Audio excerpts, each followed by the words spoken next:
আসসালামু আলাইকুম প্রিয় লিসনার, কেমন আছেন আপনারা? আশা করছি ভালো আছেন। আপনাদের জন্য এসেছি রক্তপুকুর গল্পটা। পাশের গ্রামে কেউ তো চাচার মেয়ের জিনে ধরেছে, খবরটা আমার বন্ধুর কাছ থেকে শুনলাম। বন্ধুর নাম গালিফ, আর আমাকে বলে আজকে দুপুরবেলা রঘুদের পুকুর পাশ দিয়ে আসছিল।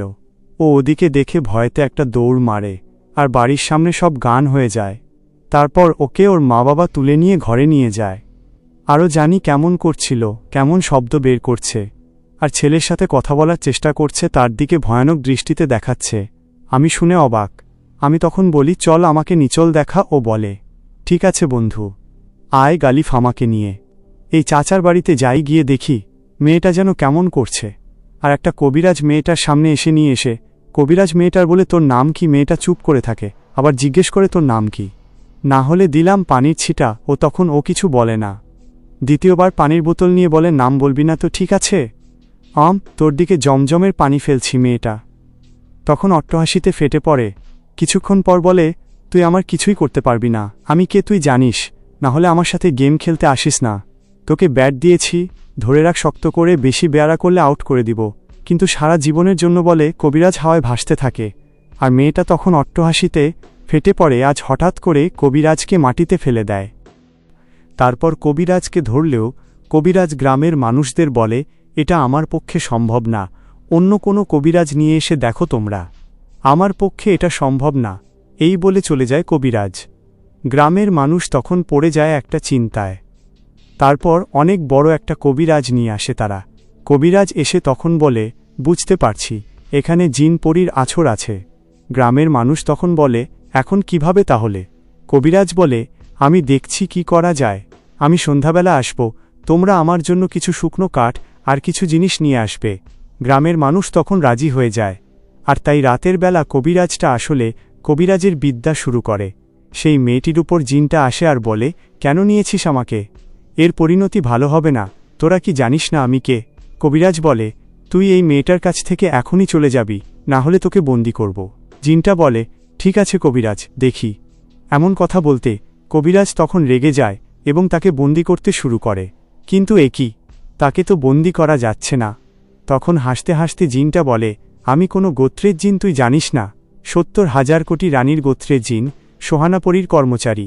এই কথা শুনে কবিরাজ ব্যাপক ভয় খেয়ে যায় আর সেখান থেকে দৌড়ে পালায়। জিনটা তখন জোরে জোরে হাসতে থাকে, আর ভয় পেয়ে সবাই তখন ওখান থেকে পালায়। তখন ঘুটঘুটে অন্ধকার। গ্রামের সবাই ভয়ে পালানোর পর চাচার বাড়ির উঠোন একদম নিস্তব্ধ হয়ে গেল। আমি আর গালিফ দূরে একটা বড় আমগাছের আড়ালে লুকিয়ে কাঁপছিলাম। ভয়ে আমাদের বুকের ধুকপুকানি তখন নিজেদের কানেই স্পষ্ট শোনা যাচ্ছে। হঠাৎ খেয়াল করলাম চারপাশের পরিবেশটা কেমন যেন অস্বাভাবিক শান্ত হয়ে গেছে। রাতের ঝিঁঝি পোকার ডাক পর্যন্ত পুরোপুরি থেমে গেছে। মেয়েটা একা উঠোনে দাঁড়িয়ে আছে, আর তার চোখ দুটো অন্ধকারেও যেন অস্বাভাবিকভাবে জ্বলজ্বল করছে। হঠাৎ সে একটা অদ্ভুত সুরে গুনগুন করে গান গাইতে শুরু করল। গানের ভাষা আমাদের অচেনা, কিন্তু সুরটা কানে যেতেই গায়ের রক্ত হিম হয়ে এল। এরপর মেয়েটা ধীরে ধীরে বাড়ির বাইরের দিকে হাঁটতে শুরু করল। তার হাঁটার ধরনটা কোনো স্বাভাবিক মানুষের মতো নয়, যেন কেউ তাকে শূন্যে ভাসিয়ে নিয়ে যাচ্ছে। গালিফ আমার হাত শক্ত করে খামচে ধরে ফিসফিস করে বলল, দোস্ত, ও তো রঘুদের পুকুরের দিকে যাচ্ছে। কিসের এক অজানা আকর্ষণে আমরাও সন্তর্পণে ওর পিছু নিলাম।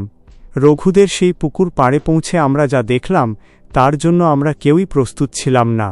মেঘের আড়াল থেকে চাঁদের ম্লান আলো পুকুরের জলের ওপর পড়তেই আমাদের চোখের পলক পড়া বন্ধ হয়ে গেল। পুকুরের পানি আর স্বাভাবিক নেই, টকটকে লাল হয়ে গেছে, ঠিক যেন জমাট বাঁধা রক্তের এক বিশাল পুকুর। মেয়েটা সেই রক্তপুকুরের একদম পাড়ে গিয়ে স্থির হয়ে দাঁড়াল। হঠাৎ পানির একদম মাঝখান থেকে অদ্ভুতভাবে বুদবুদ উঠতে শুরু করল। মনে হলো পানির গভীর নিচ থেকে বিশাল কোনো ছায়া ধীরে ধীরে ওপরে উঠে আসছে। সোহানাপরীর সেই কর্মচারী জিনটা কি তাহলে এই রক্তপুকুরেই থাকে, নাকি পানির নিচে অপেক্ষা করছে আরও ভয়ঙ্কর কোনো প্রাচীন রহস্য? মেয়েটাই বা এত রাতে এই পুকুর পাড়ে কেন এল? ভয়ে আর আতঙ্কে আমাদের নিজেদের নিঃশ্বাস যেন বন্ধ হয়ে আসার উপক্রম হল। এটা যখনই সেই রক্তপুকুরের লাল পানিতে লাফ দিতে যাবে, ঠিক সেই মুহূর্তে আমাদের বুকের ভেতরটা কেঁপে উঠল। আর 1 সেকেন্ড দেরি হলে হয়তো বড় কোনো বিপদ ঘটে যেত। আমরা আর এক মুহূর্ত চিন্তা না করে ঝোপের আড়াল থেকে ছুটে বের হলাম। আমি আর গালিফ এক লাফে গিয়ে মেয়েটার হাত দুটো শক্ত করে ধরে ফেললাম। সে গা ঝাড়া দিয়ে আমাদের হাত থেকে ছুটে যাওয়ার জন্য অবিশ্বাস্য শক্তি প্রয়োগ করতে লাগল। আমরা তখন নিজেদের সবটুকু শক্তি দিয়ে তাকে চেপে ধরে রেখে চিৎকার করতে লাগলাম, বাঁচাও, বাঁচাও, কে কোথায় আছেন, তাড়াতাড়ি আসেন। আমাদের গগনবিদারী চিৎকার শুনে গ্রামের আরও কয়েকজন সাহসী মানুষ ভয় কাটিয়ে লাঠিসোঁটা আর টর্চলাইট নিয়ে পুকুর পাড়ে ছুটে এলেন। সবাই মিলে কোনোমতে মেয়েটাকে ধরে আটকে রাখা হলো। ঠিক তখনই মেয়েটা একটা দীর্ঘশ্বাস ফেলে হঠাৎ একেবারে শান্ত হয়ে গেল এবং মাটিতে লুটিয়ে পড়ে অজ্ঞান হয়ে গেল। মনে হল শরীর থেকে সেই ভয়ঙ্কর ছায়াটা এইমাত্র বিদায় নিয়েছে। সবাই মিলে ধরাধরি করে মেয়েটাকে আবার তার বাড়িতে নিয়ে যাওয়া হলো। চাচার বাড়ির উঠোনে তখন কান্নার রোল পড়ে গেছে। চাচা মেয়ের মাথায় পানির ছিটা দিতে দিতে কান্নায় ভেঙে পড়লেন।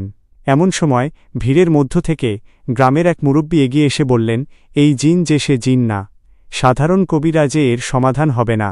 বাংলাদেশ বর্ডারের কাছাকাছি একটা দুর্গম গ্রামে এক মস্ত বড় সাধক কবিরাজ থাকেন। ওনার কাছে নিয়ে গেলে হয়তো মেয়েটা বাঁচবে। চাচা তখন চোখের পানি মুছতে মুছতে দৃঢ় গলায় বললেন, আমি কাল সকালেই বর্ডারের দিকে রওনা হব। যেমন করেই হোক সেই বড় কবিরাজকে নিয়ে এসে আমার মায়েরে বাঁচাব। চাচার এই অসহায়ত্ব আর কান্না দেখে আমাদের নিজেদেরও খুব মায়া লাগছিল। কিন্তু রাত তখন প্রায় শেষ হয়ে আসছে, তাই আমরা আর সেখানে না দাঁড়িয়ে গালিফ আর আমি যে যার বাড়ির দিকে রওনা হলাম। পা টিপে টিপে যখন নিজের বাড়ির উঠোনে পা রাখলাম, দেখি মা হ্যারিকেন হাতে বারান্দায় দাঁড়িয়ে আছেন। মাকে দেখা মাত্রই বুকটা ধক করে উঠল। মা কড়া গলায় জিজ্ঞেস করলেন, এত রাতে তুই কোথায় গিয়েছিলি ইয়াসিন? আমি আর কোনো কিছু না লুকিয়ে পুকুর পাড়ের সেই রক্তপুকুর আর জিনের আছরের সমস্ত ঘটনা মাকে খুলে বললাম। সব শুনে মা তো ভয়ে হাত পা ঠান্ডা করে ফেললেন। তারপর তড়িঘড়ি করে আমাকে ঘরে নিয়ে গিয়ে রাতের ভাত বেড়ে দিলেন। খাওয়া শেষ করে যখন নিজের বিছানায় শুলাম, তখনও চোখের সামনে ভাসছিল সেই টকটকে লাল পানির পুকুর আর কানে বাজছিল সেই অট্টহাসি। বর্ডারের সেই বড় কবিরাজ কি পারবেন সোহানাপুরীর সেই শক্তিশালী কর্মচারীকে বন্দী করতে? নাকি আগামীকাল আমাদের জন্য অপেক্ষা করছে আরও বড় কোনো বিপর্যয়? এই গভীর রহস্যের কথা চিন্তা করতে করতেই কখন যে চোখের পাতা এক হয়ে গেল টের পেলাম না। মাঝরাতে হঠাৎ করেই আমার ঘুমটা ভেঙে গেল। চারপাশটা একদম নিস্তব্ধ, কিন্তু আমার কানের ঠিক কাছে কে যেন খুব ফিসফিস করে বলে উঠল, মরবি তুই, মরবি, আমার কাজে বাধা দিয়েছিলি না। কথাটা শুনেই আমার গায়ের লোম খাড়া হয়ে গেল। আমি ধড়ফড় করে বিছানার ওপর উঠে বসলাম। ঘরের আবছা অন্ধকারে তাকিয়ে দেখি একটা কুচকুচে কালো অবয়ব বা ছায়া চট করে জানালা গলে বাইরে বেরিয়ে যাচ্ছে। বুকটা ভয়ে দুরু দুরু কাঁপছিল। আমি আর এক মুহূর্ত দেরি না করে জানালার কাছে ছুটে গিয়ে খটাস করে ওটা বন্ধ করে দিলাম।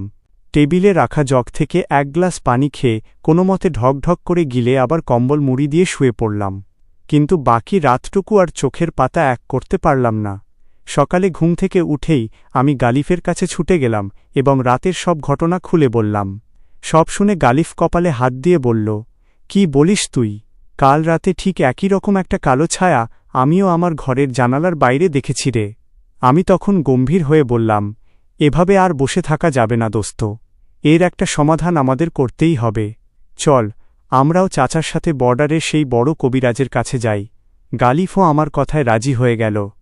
আমরা যার যার বাড়িতে গিয়ে মিথ্যা করে বললাম যে আমরা দুজনে পাশের গ্রামে একটু বেড়াতে যাচ্ছি। বাড়ির লোক সরল বিশ্বাসে রাজি হল। এরপর আমরা চাচার সাথে রওনা হলাম সেই দূর সীমান্তের উদ্দেশ্যে। অনেক পথ পেরিয়ে যখন আমরা সেই নামকরা বড় কবিরাজের বাড়ির উঠোনে পা রাখলাম, তখন এক অদ্ভুত কাণ্ড ঘটল।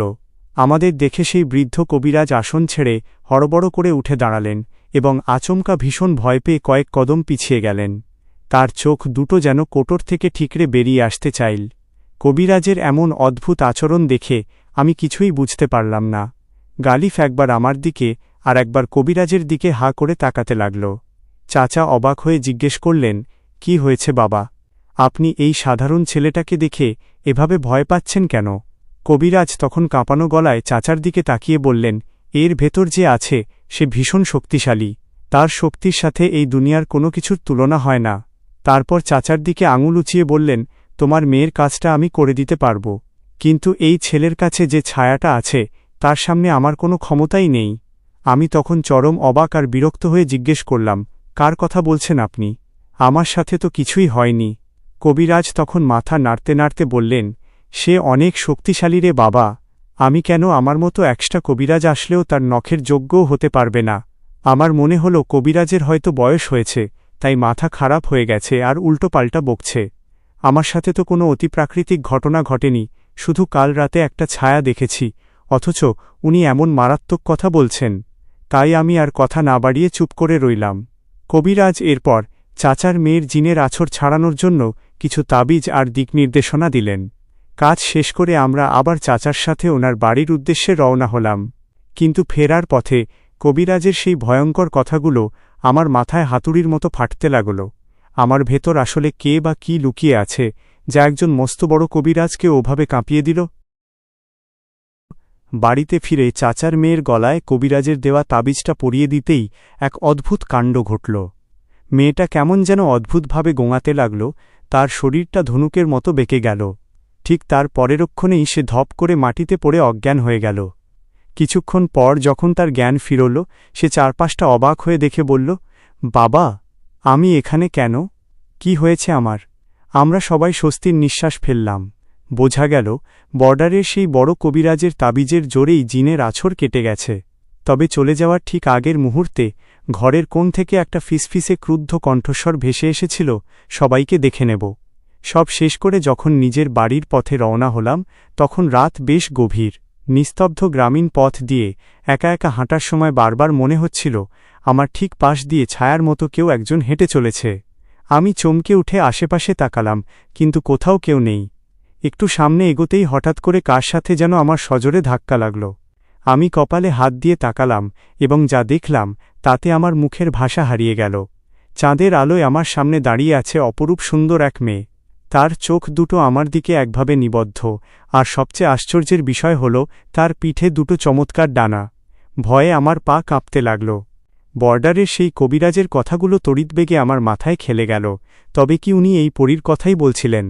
আমি আর এক সেকেন্ডও না দাঁড়িয়ে উল্টো ঘুরে দিলাম এক দৌড়। কিন্তু কিছুক্ষণ দৌড়ানোর পর খেয়াল করলাম আমি ঘুরে ফিরে বারবার ঠিক একই জায়গায় চলে আসছি। মেয়েটা তখন মৃদু হেসে মিষ্টি গলায় বলল, ভয় পেও না ইয়াসিন, আমি তোমার কোনো ক্ষতি করব না। আমি ভয়ে ভয়ে জিজ্ঞেস করলাম, তুমি কে? সে বলল, আমি সোহানা পড়ি। ওই রাতে যখন চাচার মেয়ের ওপর জিনের আছর হয়েছিল, তখন আমি আকাশ দিয়ে উড়ে যাচ্ছিলাম। ঠিক তখনই নিচে তোমার মতো এক সাহসী তরুণকে দেখতে পাই। প্রথম দেখাতেই তোমাকে আমার ভালো লেগে যায়, তাই তোমাকে সাহায্য করার জন্য আমি তোমার ছায়া হয়ে তোমার সাথেই রয়েছি। সে একটু থেমে আবার বলতে লাগল, কাল রাতে যে কালো ছায়াটা তোমার জানালার কাছে এসেছিল, ওটা আসলে ওই জিনটারই একটা অংশ ছিল। ও তোমাকে মেরে ফেলার জন্য এসেছিল।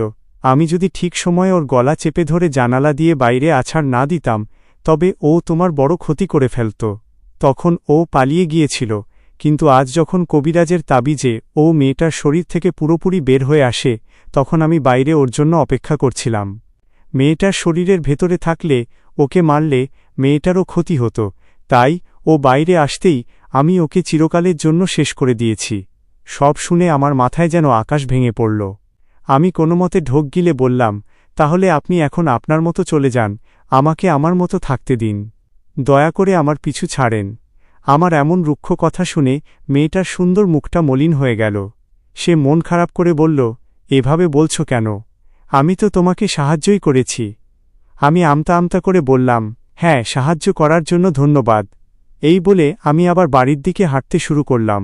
কিন্তু লক্ষ্য করলাম মেয়েটা মোটেও রাগ না করে আমার পাশে পাশে শান্তভাবে হেঁটে চলেছে। কিছুক্ষণের মধ্যেই আমার ভেতরের ভয়টা কেমন যেন কেটে গেল। তার অদ্ভুত মায়াবী কণ্ঠস্বর আর নিষ্পাপ চোখের দিকে তাকিয়ে আমার মনের ভেতর একটা অন্যরকম ভালো লাগা কাজ করতে শুরু করল। আমি একটু হেসে তার দিকে তাকিয়ে বললাম, তাহলে কাল রাতের ওই ছায়া তাড়ানো আর আমাকে বাঁচানো সবই তোমার কাজ ছিল? পরীটি আমার দিকে তাকিয়ে মিষ্টি করে মাথা নাড়ল। সত্যি বলতে তার এই সরলতা আর মায়ার কাছে আমার সমস্ত ভয় নিমেষেই উধাও হয়ে গেল। শুরুতে যে ঘটনাকে চরম আতঙ্কের মনে হয়েছিল, এখন পরীর সাথে কথা বলতে বলতে আমার মনটা এক অদ্ভুত শান্তিতে ভরে উঠল। রাতের অন্ধকার পথটা তখন আর ভয়ের রইল না, বরং এক রূপকথার গল্পের মতো সুন্দর মনে হতে লাগল। গল্পের পরবর্তী অংশটি নিচে। এভাবে দেখতে দেখতে একটা মাস কেটে গেল। এই 1 মাসে আমাদের মধ্যকার সম্পর্কটা যেন আরও গভীর ও সুন্দর হয়ে উঠল। সোহানা প্রতিদিন রাতের বেলা নিয়ম করে আমার রুমে আসত। জানালার পাশে এসে যখন সে বসত, তখন বাইরের চাঁদের আলো তার ডানায় পড়ে এক মায়াবী পরিবেশ তৈরি করত। সে প্রতিদিন আমার সাথে কত শত গল্প করত। তার পরীদের রাজ্যের গল্প, আকাশের ওপারকার অজানা পৃথিবীর গল্প সব ও আমাকে শোনাত। আমিও আমার সাধারণ মানুষের জীবনের ছোটখাটো আনন্দ বেদনার কথা ওর সাথে শেয়ার করতাম। প্রতিদিন রাতের এই সময়টুকুর জন্য আমি সারাদিন অধীর আগ্রহে অপেক্ষা করে থাকতাম। সে গভীর রাত পর্যন্ত আমার সাথে গল্প করে। যখন ভোরের আলো ফোটার উপক্রম হতো, তখন ডানা মেলে আবার আকাশে উড়ে চলে যেত। আমাদের এই অদ্ভুত আর সুন্দর জগতের কথা বাইরের কেউ জানত না। এটা ছিল শুধু আমাদের দুজনের এক মিষ্টি রহস্য। এভাবে আরও 2 মাস কেটে গেল। প্রতিদিনের এই দেখাদেখি আর দীর্ঘ গল্পের মাঝে আমি কখন যে ওকে নিজের জীবনের চেয়েও বেশি ভালোবেসে ফেলেছি তা নিজেও টের পাইনি। একদিন রাতে আর থাকতে না পেরে আমার মনের সবটুকু ভালোবাসা ওর কাছে প্রকাশ করে দিলাম। আমার কথা শুনে সোহানা পরীর চোখে এক অদ্ভুত মায়া আর আনন্দের ছোঁয়া লাগল। সে আলতো হেসে বলল, আমিও তোমাকে অনেক আগে থেকেই ভালোবেসে ফেলেছি ইয়াসিন, কিন্তু কোনোদিন বলতে পারিনি। আমি চাইলে তোমাকে নিজের করে পাওয়ার জন্য জোর করতে পারতাম, কিন্তু আমি জানি ভালোবাসা জোর করে হয় না, তা আসে মন থেকে। আমি তোমাকে বিয়ে করতে রাজি, তবে আমার একটা শর্ত আছে। আমি ওর হাত দুটো শক্ত করে ধরে ব্যাকুল হয়ে বললাম, কি শর্ত সোহানা? তুমি যাই বলবে আমি সব মানতে রাজি। সোহানা তখন আমার চোখের দিকে তাকিয়ে একটু গম্ভীর হয়ে বলল, দেখো ইয়াসিন, তুমি আলাদা জগতের মানুষ আর আমি অন্য জগতের রূপবতী। আমাদের মিলন হওয়া প্রকৃতির নিয়ম না। তুমি আমাকে মন থেকে বিয়ে করলেও বাস্তব জীবনে তোমাকে সমাজের আর 10টা মানুষের মতোই একজন সাধারণ মেয়েকে বিয়ে করে সংসার করতে হবে, কারণ আমাদের এই ভালোবাসায় কখনো শারীরিক মিলন সম্ভব নয়। আমি 33টি পররাজ্যের রানী, অনেক শক্তিশালী। তুমি যদি কখনো আমার সাথে শারীরিক মিলনের চেষ্টা করো, তবে প্রকৃতির অমোঘ নিয়মে তুমি আমাকে চিরতরে হারিয়ে ফেলবে আর কোনোদিন আমার দেখা পাবে না। এবার তুমি বলো, তুমি কি এই শর্তে রাজি? কথাগুলো বলার সময় সোহানার মায়াবী চোখ দুটো জলে ভরে উঠেছিল। ভালোবাসার মানুষকে হারানোর ভয়ে আমার বুকটা কেঁপে উঠল। আমি ওর চোখের জল মুছে দিয়ে কোনো কিছু না ভেবেই দৃঢ় গলায় বললাম, হ্যাঁ সোহানা, আমি রাজি। ভালোবাসা তো শরীর দিয়ে হয় না, ভালোবাসা হল মনের গভীরের এক পবিত্র অনুভূতি। আমি তোমার এই শর্ত মেনে নিলাম। আমার কথা শুনে ওর মুখে এক স্বর্গীয় হাসি ফুটে উঠল। সে বলল, আমি হয়তো মানুষের মতো সার্বক্ষণিক তোমার পাশে এসে থাকতে পারব না, তবে তোমার জীবনের প্রত্যেকটা কাজে, তোমার সুখ দুঃখে আর যে কোনো বড় বিপদ আপদে সবসময় তুমি আমাকে তোমার ছায়া হয়ে পাশে পাবে। আমার অদৃশ্য শক্তি সবসময় তোমাকে আগলে রাখবে। চোখের কোণে জল আর মুখে হাসি নিয়ে আমরা দুজনে এক অন্যরকম অবিনশ্বর ভালোবাসার বন্ধনে জড়িয়ে গেলাম, যা কোনো সীমানা বা জগতের নিয়মে বাধা নয়। কিছুদিন পর আমাদের ধুমধাম করে বিয়ে হয়ে গেল। সোহানার শর্ত অনুযায়ী আমি এক সাধারণ ঘরের মেয়েকে বিয়ে করে ঘরে তুললাম। তবে বাসর রাতে বউ যখন ঘুমিয়ে পড়ল, মাঝরাতে জানালার ওপাশ থেকে একটা পরিচিত মিষ্টি কাশির শব্দ শুনতে পেলাম। আমি জানালার কাছে যেতেই দেখি সোহানা সেখানে বসে পা দোলাচ্ছে আর তার ডানা দুটো হালকা বাতাসে কাঁপছে। সে আমার দিকে তাকিয়ে চোখ টিপে ফিসফিস করে বলল, কি বর মশাই, নতুন বউ পেয়ে তো আমাকে ভুলেই গেছ, তাই না? আমি হকচকিয়ে গিয়ে ফিসফিস করে বললাম, আরে না, কি যে বলো, তুমি তো আমার মনের রানী। সোহানা হেসে কুটিপাটি হয়ে বলল, আচ্ছা আচ্ছা, অনেক হয়েছে। আমি জাস্ট দেখতে এলাম আমার বরের নতুন বউ কেমন হলো। তবে মনে রেখো, বউয়ের সাথে বেশি দুষ্টুমি করলে কিন্তু আমি অদৃশ্য হয়ে ওর কানের কাছে এসে জিনের মতো ভয় দেখাব। এই বলে সে খিলখিল করে হেসে উঠল। তার এই মিষ্টি দুষ্টুমি আর চপলতা দেখে আমার ভয় তো দূর হলই, উল্টো একটা স্বস্তির হাসি আমার মুখে ফুটে উঠল। বুঝলাম, জগৎ আলাদা হলেও আমার এই পরিবউটা চিরকাল আমার পাশেই থাকবে নিজের মতো করে। এর কিছুদিন পর আমি আমার মানুষ বউকে সব সত্যি কথা খুলে বললাম। আমার মুখে পরীর সমস্ত কাহিনী শুনে সে একটুও রাগ করল না, বরং মুচকি হেসে বলল, কোনো সমস্যা নেই, তোমার মনের মণিকোঠায় আমার জন্য একটুখানি জায়গা দিলেই আমি খুশি। বউয়ের এমন উদারতা দেখে আমি হেসে ফেললাম এবং তাকে জড়িয়ে ধরলাম। তারপর থেকে আমরা সবাই মিলে সুখে শান্তিতে সংসার করতে লাগলাম। আমাদের গল্পটা ঠিক এমনই ছিল। আমি কখনো পরীর সাথে কোনো শারীরিক সম্পর্ক করিনি, কিন্তু সে তার কথা রেখেছে। আমার যে কোনো বিপদ আপদে, সুখ দুঃখে সবসময় আমার পাশে ছায়ার মতো থাকে। বন্ধুরা, গল্পটা যদি আপনাদের ভালো লেগে থাকে তবে অবশ্যই লাইক, কমেন্ট এবং চ্যানেলটি সাবস্ক্রাইব করবেন। আপনারা যদি সাবস্ক্রাইব করে পাশে না দাঁড়ান তবে আমাদের নতুন নতুন গল্প লেখার আগ্রহ হারিয়ে যায়, একদম ভালো লাগে না। এত সুন্দর একটা গল্প উপহার দেওয়ার পরও যদি আপনাদের সাপোর্ট না পাই, আপনারাই বলুন কেমন লাগে। তাই প্লিজ সবাই সাবস্ক্রাইব করে দিও। আজ এখানেই বিদায় নিচ্ছি। সবাই ভালো থাকবেন, সুস্থ থাকবেন। আসসালামু আলাইকুম।